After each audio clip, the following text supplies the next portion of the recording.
कर दो लाइक।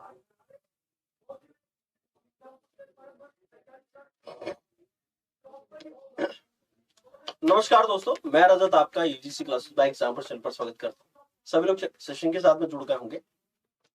तो प्रीवियसली क्लास में हम डिस्कस किए थे एनवायरमेंट मूवमेंट को लेकर, ठीक है। तो पर्यावरण आंदोलनों को लेकर हम बात कर रहे थे लास्ट क्लास में। पर्यावरण आंदोलन का जो फॉर्मेट है, ठीक है, या कहेंगे जो प्रश्न आपके पेपर में पूछे गए हैं, वो चीज मैंने लास्ट टाइम आपको डिस्क्राइब कर दी थी कि इनके प्रणेता से रिलेटेड, स्थान से रिलेटेड, ठीक है, और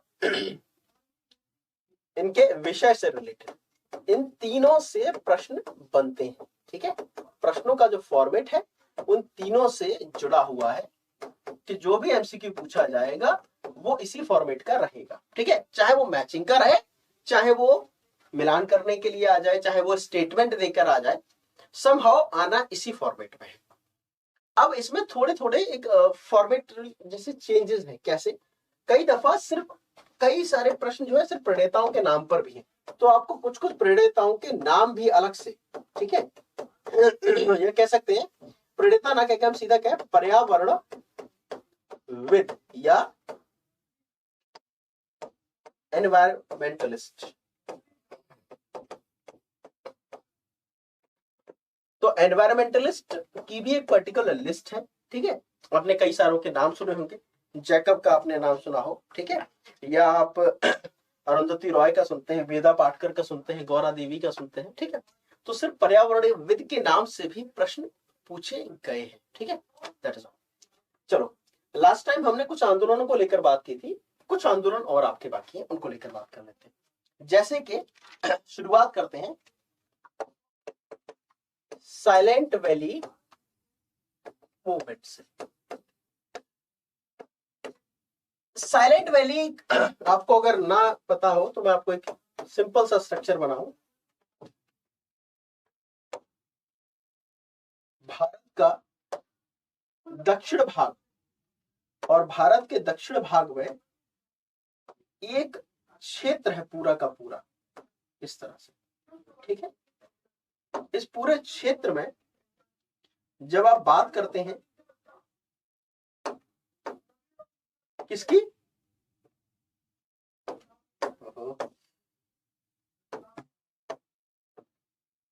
जंगली क्षेत्रों को लेकर, ठीक है, तो उसी क्रम में साइलेंट वैली का आप नाम सुनते हैं।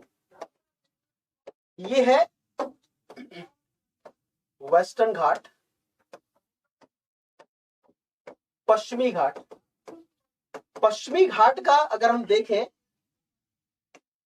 तो चाहे वो महाराष्ट्र हो, चाहे वो कर्नाटका हो, चाहे वो केरला हो, गोवा, इन सभी राज्यों में पश्चिमी घाट फैला हुआ है। पश्चिमी तट, पश्चिमी घाट, क्लियर। खास बात यह है कि वेस्टर्न घाट को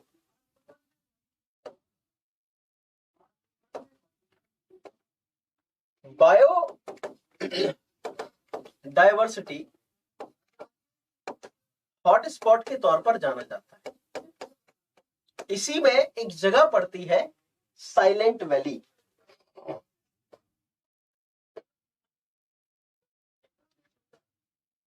फॉर्मेट क्या था? साइलेंट वैली का ये जो नाम भी पड़ा है, वो नाम इस बात से पड़ा था कि एक अंग्रेज वन अधिकारी आए हुए थे और वो इस क्षेत्र में रहे। उन्होंने इस क्षेत्र को देखा, रात के समय पर उन्होंने नोटिस किया कि क्रिकेट्स तक की आवाज नहीं आ रही है, ठीक है ना। हम क्रिकेट्स बोलते हैं जिनको, आवाज आती रहती रात में, झींगुरों तक की आवाज नहीं, इतनी शांति यहां रहती है। साइलेंट वैली को एज अ नेशनल पार्क का भी दर्जा दिया जा चुका है। इस साइलेंट वैली क्षेत्र में एक नदी बहती है, कुंती पूझा। कुछ किताबों में कुंती पूज के नाम से भी दे रखा है। ये जो नदी है, जाहिर सी बात है, नदी देखती है आपके दिमाग में सबसे पहला क्या आएगा विकल्प ऊर्जा का, कि चाप पन बिजली उत्पादन की हम बात करेंगे, ठीक है। पन बिजली उत्पादन की आइडिया आपके दिमाग में तुरंत क्लिक करेगी। पन बिजली उत्पादन की जब आपके दिमाग में आइडिया आया है विद्युत उत्पादन का, जाहिर सी बात है आपको क्या करना पड़ेगा, आपको बनाना पड़ेगा डैम। डैम बनाओगे, वही स्थिति, वेस्टर्न घाट की संपदा को नुकसान पहुंचेगा। नदी के बिगड़े हुए तटबंध भी रिवर इकोसिस्टम का सत्यानाश कर देते हैं। बांध बनाएंगे, जलाशय बनेगा बड़ा, कितने हेक्टेयरों भूमि, हजारों हेक्टेयर जो जंगली क्षेत्र होगा, जो जंगल होगा वो डूब जाएगा, आवास डूब जाएंगे, स्थानिक प्रजातियां जो है उनकी ये अस्मिता पर संकट आ जाएगा। ये सारी चीजें होंगी सिर्फ एक इस प्रोजेक्ट के। फिर भी केरला राज्य स्टेट बोर्ड ने एक पन विद्युत बिजली परियोजना को अनुमति प्रदान कर दी और कुंती पूजा नदी पर एक प्रोजेक्ट वो लोग लेकर आ गए, पन बिजली प्रोजेक्ट को लेकर। ठीक, इस पर एमजी के मेनन समिति को गठित किया गया। ठीक है, 1980 का दौर था। ये बात बाहर तक निकली कि साहब साइलेंट वैली क्षेत्र में एक पन विद्युत परियोजना को शुरू किया जा रहा है या उसको बनाने की कवायद चल रही है। प्रोटेस्ट होना शुरू हुआ, लोगों ने विरोध करना शुरू किया, पर्यावरण कार्यकर्ता सक्रिय हुए और ये दशक भी वही है, हम देख रहे हैं उधर नॉर्थ में प्रोटेस्ट हो रहे हैं, यहां भी प्रोटेस्ट होना शुरू हुए। और कुथी पूजा जो नदी थी, ठीक है, कुंती पूजा, कुथी पूजा, ठीक है, ये पूरा नाम लिख लीजिए, कुथी पूजा के नाम से भी मिलेगा तुमको। तो इस नदी पर इस पूरे जैव मंडल रिजर्व का एक तरीके से दारोमदार था। अगर योजना लागू कर दी गई होती तो 4 लाख वर्ष पुराने वर्षा वनों का क्या होता, और ये पूरे के पूरे वर्षा वनों को नष्ट कर रही थी। अंतरिम तौर पर क्या हुआ, सरकार ने इस पर रोक लगाई, क्षेत्र को रिजर्व किया गया और प्रोजेक्ट को मना कर दिया गया। लेकिन सोचिए अगर ये साइलेंट वैली मूवमेंट ना हुआ होता तो क्या हुआ होता, हम अपने 4 लाख वर्ष पुराने वर्षा वनों को खो देते, समाप्त हो गए होते, कुछ नहीं बचता। और ये जो वेस्टर्न घाट जिसको आज आप क्या बोलते हैं, जब भी हम बायोडायवर्सिटी हॉटस्पॉट पढ़ते हैं तो पढ़ते हैं ना, पश्चिमी घाट को नष्ट हो गया होता। छोटे से क्षेत्र, आज बांध की योजना मिली है, कल खनन की मिल जाती, परसों व्यवसायिक तौर पर वनीकरण की योजना को जो है प्रोत्साहन मिल जाता, ये सारी चीजें होती। नष्ट क्या हुआ होता, भविष्य, पर्यावरण, इससे जुड़े लोग, इससे जुड़ी जैव विविधता सब नष्ट हुआ। तो साइलेंट वैली प्रोटेस्ट याद रहेगा आपको, कहां से है, किसका है। चलिए अगले पेज पर आते हैं। अगला प्रोटेस्ट है, दक्षिण भारत की बात है, तो लिखिए दक्षिण भारत का एपिको।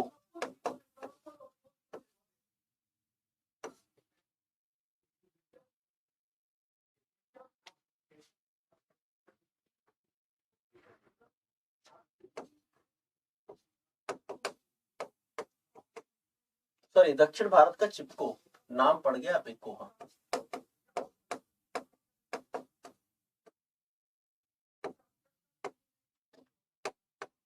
एपिको आंदोलन। एपिको आंदोलन को लेकर जब भी आप बात करते हैं तो आपके दिमाग में सबसे पहला जो प्रश्न बनना चाहिए कि इसको दक्षिण भारत का चिपको क्यों बोला जाता है। क्यों? क्योंकि सेम रणनीति को अपनाया गया है, सेम प्रोसेस रहा है ऑलमोस्ट, पेड़ों से चिपकना और प्रोटेस्ट करना, इसीलिए इसको दक्षिण भारत के चिपको आंदोलन के तौर पर जाना जाता है। इस प्रोटेस्ट को लेकर अगर हम बात करें तो ये विरोध उत्तरी कन्नड़ और शिमोगा क्षेत्रों में चला था और ये कर्नाटक के क्षेत्र है। फिर से नोटिस करिए, वेस्टर्न घाट का एक्सपेंड वहां तक है। फिर से वापस जाइए, कर्नाटका की बात हो रही है, वेस्टर्न घाट की बात हो रही है। ठीक, क्लियर है? ठीक है। हो क्या रहा था, वन विभाग द्वारा वनों का कटान किया जा रहा था।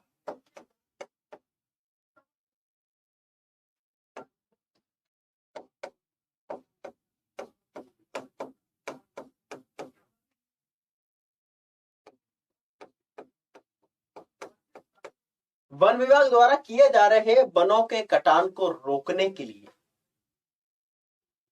ही वहां के स्थानीय समुदाय के लोगों ने क्या किया, चिपको आंदोलन जैसा ही प्रोटेस्ट शुरू हुआ। युवाओं की मंडलियों ने मिलकर सितंबर 1983 में इस आंदोलन की नींव रखी। 38 दिनों तक ये आंदोलन चला और 38 दिनों के बाद सरकार के द्वारा लिए गए वन कटान के फैसले को वन विभाग ने वापस लिया और वनों की कटाई पर रोक लगा दी गई कि चलो भैया अब ये वन कटाई नहीं करेंगे। क्लियर है? क्लियर है? तो कई सारी चीजों को लेकर बात की गई। ये आंदोलन इस बात के लिए ही नहीं, बल्कि इस आंदोलन ने कई सारी चीजों को लेकर, जैसे वेस्टर्न घाट के अंदर कई सारे मुद्दों को लेकर बात की गई। इंडस्ट्री के साथ इंडस्ट्रियल पॉलिसीज क्या होनी चाहिए, किनको अनुमति मिले किनको ना मिले, समझ रहे हैं? माइनिंग, टिम्बर रेगुलेशंस, इन सारी मुद्दों को लेकर, प्रोजेक्ट्स, इन सारी चीजों को लेकर बात करना शुरू हुई। तो आंदोलन का सिग्निफिकेंस बहुत ज्यादा है नीति निर्माण को लेकर भी। ठीक है, दक्षिण भारत का चिपको या एपिको आंदोलन। क्लियर है?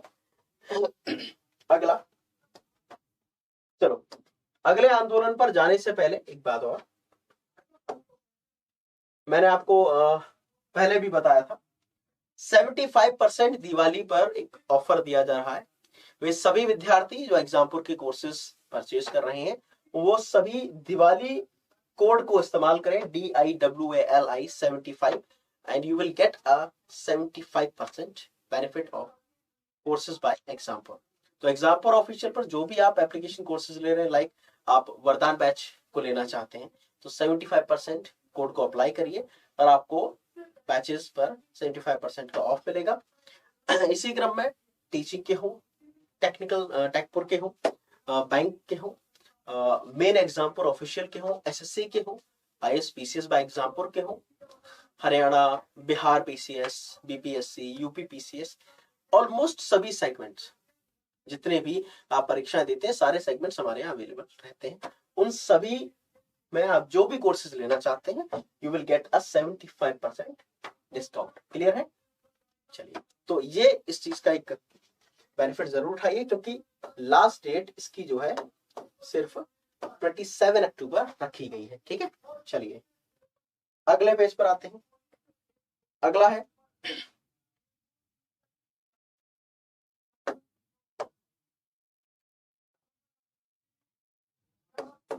नवधान्य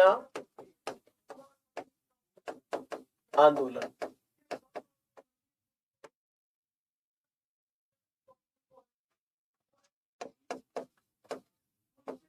एक किताब का नाम लिखूंगा मैं, इको फेमिनिज्म, और एक आगे नाम लिखूंगा उसके राइटर का, वंदना शिवा। 3 प्रश्न बन गए इससे, ये समझ लो। सब्जेक्टिव फॉर्मेट में भी पूछे गए हैं, इंडियन एनवायरमेंट प्रोटेस्ट को लेकर और वैसे भी नवधान्य आंदोलन को लेकर जब भी बात की जाती है तो यहां पर याद रखिए वंदना शिवा को। वंदना शिवा महिला सशक्तिकरण के लिए किए गए प्रयासों के तौर पर उनको जाना जाता है। उनके द्वारा लिखी गई किताबें हो, उनके द्वारा शुरू किए गए प्रोटेस्ट हो, जैसे कि 1982 में उन्होंने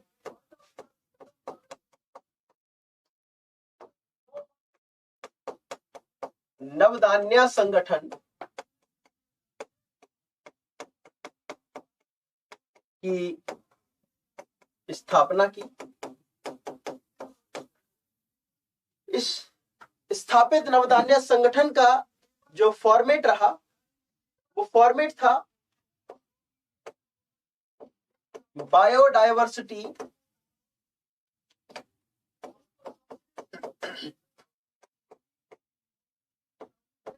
कंजर्वेशन एंड ऑर्गेनिक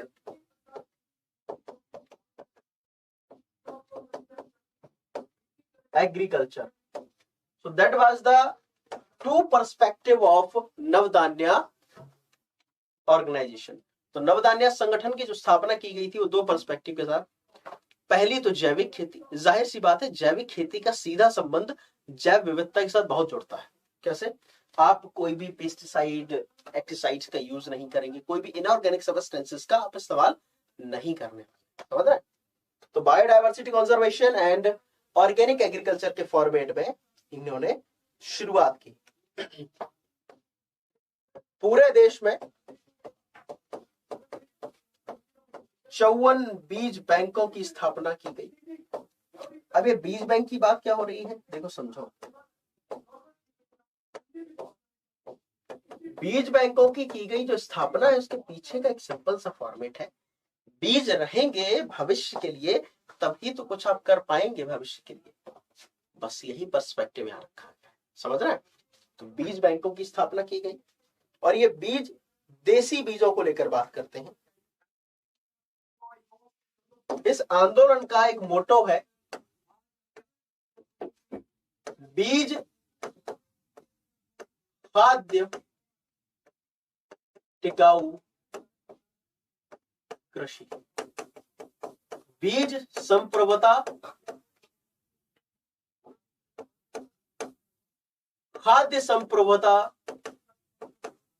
और टिकाऊ कृषि, इन तीन पर्सपेक्टिव के साथ में ये चला करता है। क्या है? Seed sovereignty, food sovereignty and the third is sustainable agriculture. समझ रहे हैं?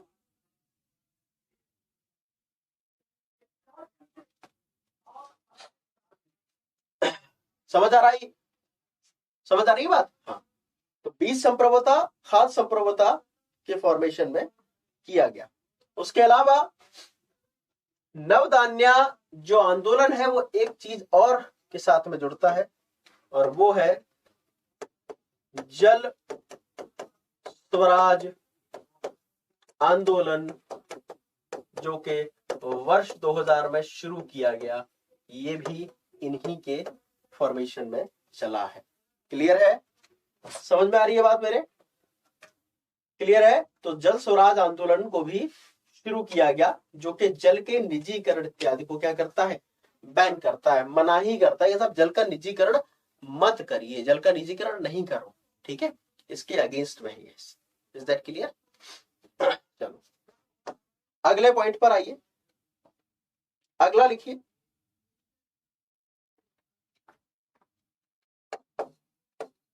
बलिया पाल मूवमेंट। बलिया पाल आंदोलन, इसका फॉर्मेट क्या है समझिए।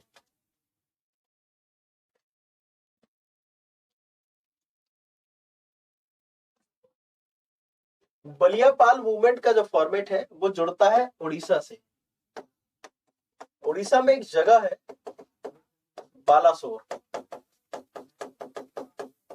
बालासोर के नाम से याद आ रहा होगा आपको अब्दुल कलाम का। अब्दुल कलाम के साथ साथ याद आएगा मिसाइल प्रक्षेपण कार्यक्रम। बलियापाल जो क्षेत्र है बेसिकली वो आंदोलन था मिसाइल परीक्षण के विरुद्ध। कंसर्न क्या था? The protester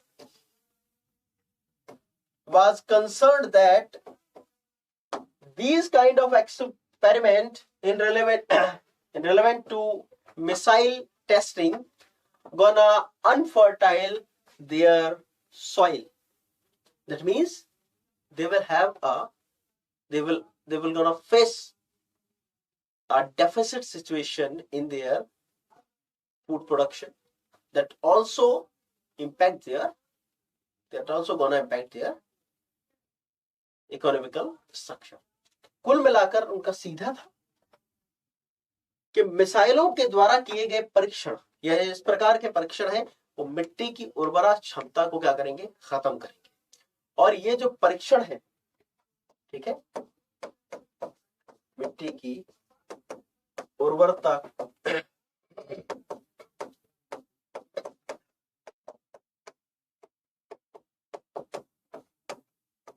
वो क्या होगा?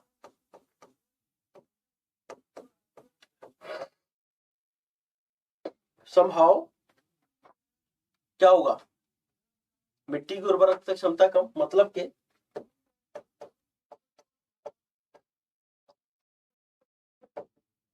फसल उत्पादन कम।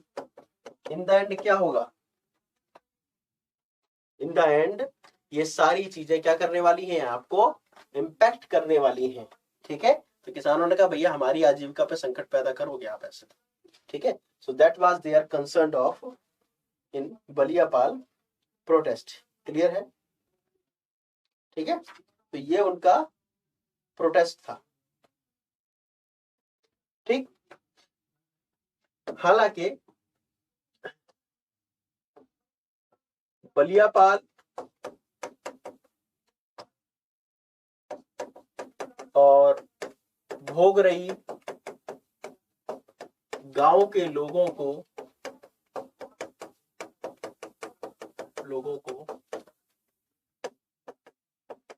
स्थानांतरित कर दिया गया। वहां के लोगों को जो है वहां से हटाया गया। ठीक है, भूमि से बेदखल करके उनको हटा दिया गया। क्लियर है? क्लियर है? कोई डाउट किसी का? चलिए, अब मैं आपसे 2-3 प्रश्नों के उत्तर पूछूंगा। 2-3 प्रश्न आपको मैं देने वाला हूं। कैसे कैसे? लिखिए।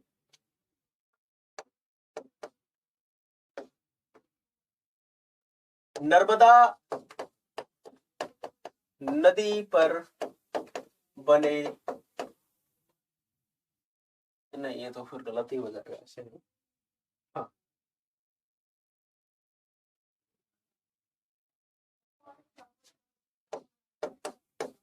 मेधा पाटकर व बाबा आमटे इनमें से किस पर्यावरण आंदोलन से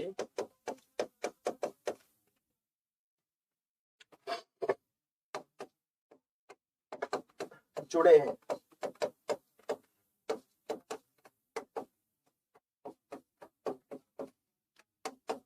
नर्मदा बचाओ आंदोलन,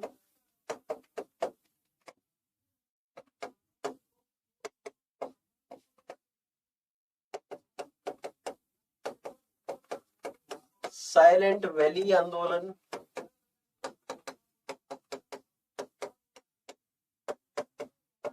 चिपको आंदोलन हेजड़ी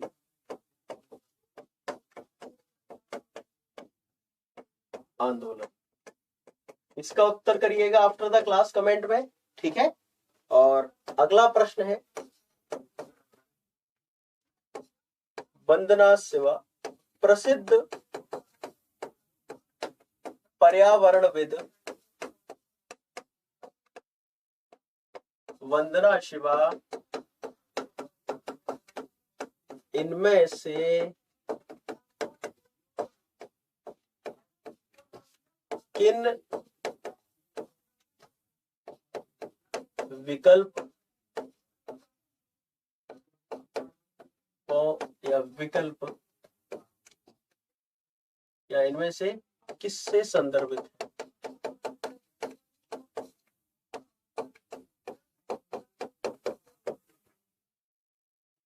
नंबर 1 लिखिए, एपिको आंदोलन,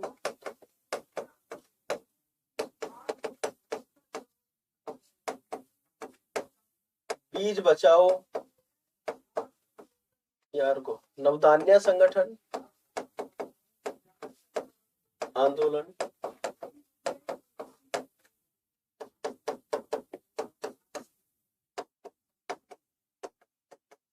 जल स्वराज आंदोलन। विकल्प है ए केवल एक, बी है केवल 2, सी है केवल 2 और 3, डी है सभी, उपरोक्त सभी। कूट का चुनाव करिए, ठीक है। चलिए, तो ये 2 प्रश्न, ये और ये, चुनाव करके बताइए कितना हुआ टाइम। विकल्प